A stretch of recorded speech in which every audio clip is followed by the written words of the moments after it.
खोइछा एक भावनात्मक परंपरा। आज हम लोग गांव की एक परंपरा के बारे में कुछ चर्चा करते हैं। शादी का शुभ अवसर है और बिटिया की शादी हो रही है। बैकग्राउंड में हल्की हल्की बांसुरी बज रही है, शहनाई की धुन बज रही है और एक घर में मिट्टी की दीवारें, आंगन में खड़ी एक बेटी है जो ससुराल जाने को तैयार है। उसकी माँ, चाची और भाभी उसके चारों ओर खड़ी है। जरा बेटी के भावुक चेहरों को तो देखिए।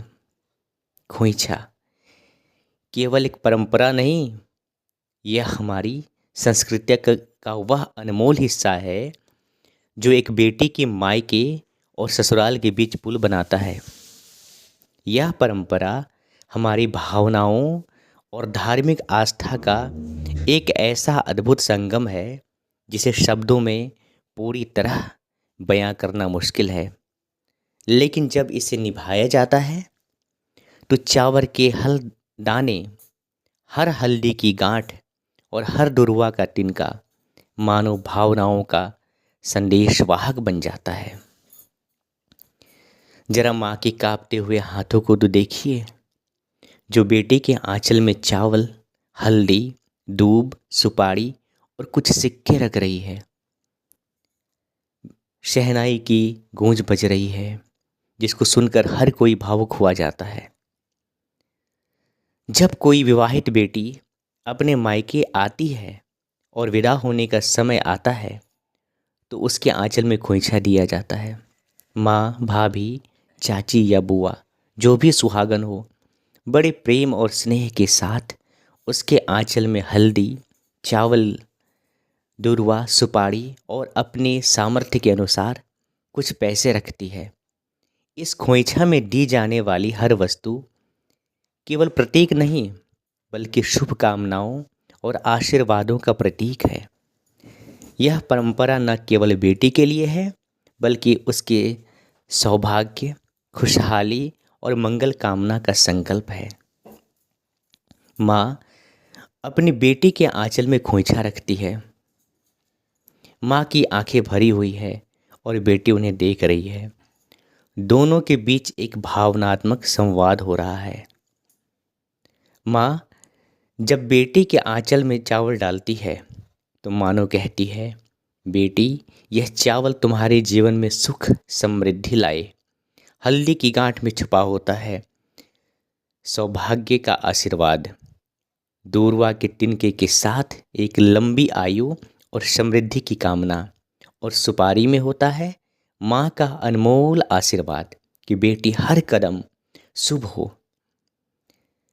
सिक्के में छुपा होता है माँ का विश्वास कि उसकी बेटी हमेशा संपन्न हो और खुश हो।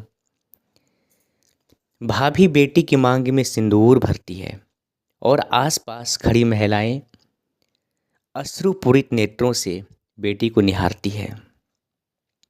यह केवल एक रिवाज नहीं, बल्कि एक रिश्ते की मिठास और भावनाओं का गहरा प्रवाह है। जब माँ या भाभी बेटी की मांग में सिंदूर लगाती है और कहते हुए चावल की कुछ दाने निकालती है कि फिर जल्दी मायके आना, तो यह वाक्य केवल शब्द नहीं, बल्कि एक वादा है, एक उम्मीद है कि यह रिश्ता हमेशा जीवित रहेगा। जहाँ ग्रामीण महिलाएं बेटी के आंचल में खोइछा रख रही है,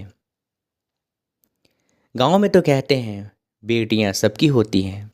बेटी जब मायके आती है तो केवल अपने घर से ही नहीं, बल्कि गांव के हर घर से खोइछा लेकर आती है।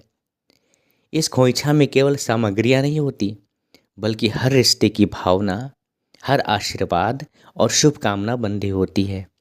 ऐसे में वह आंचल जो खुशियों से भरा होता है, बेटी के लिए उसकी सबसे बड़ी पूंजी बन जाता है। अब नवरात्रि की चर्चा करते हैं, जहाँ महिलाएं दुर्गा देवी को खोइछा दे रही होती हैं। अर्थात यह परंपरा सिर्फ बेटियों तक ही सीमित नहीं है। नवरात्रि के समय जब जगत जननी जगदम्बा आदि शक्ति भगवती दुर्गा माता मायके आती हैं तो सुहागन स्त्रियां उन्हें भी खोइंछा देकर विदा करती हैं। यह हमारी आस्था और परंपरा का वह हिस्सा है जो हमें धार्मिक सांस्कृतिक मूल से जोड़े रखता है।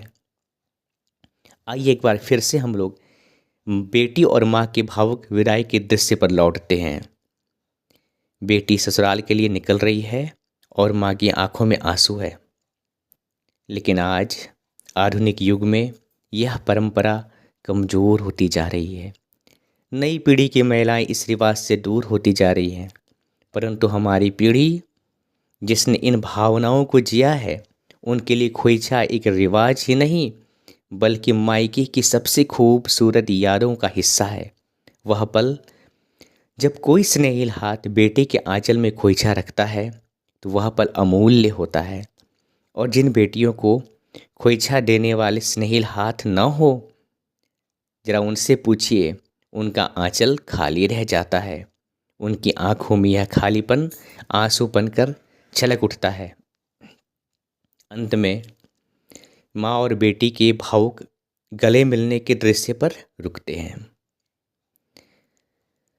खोइंछा केवल चावल, हल्दी या दूब नहीं, यह बेटी के आंचल में भरा हुआ स्नेह है, आशीर्वाद और अनमोल का एक रिश्ता है जो उसे हमेशा मायके से जोड़े रखता है।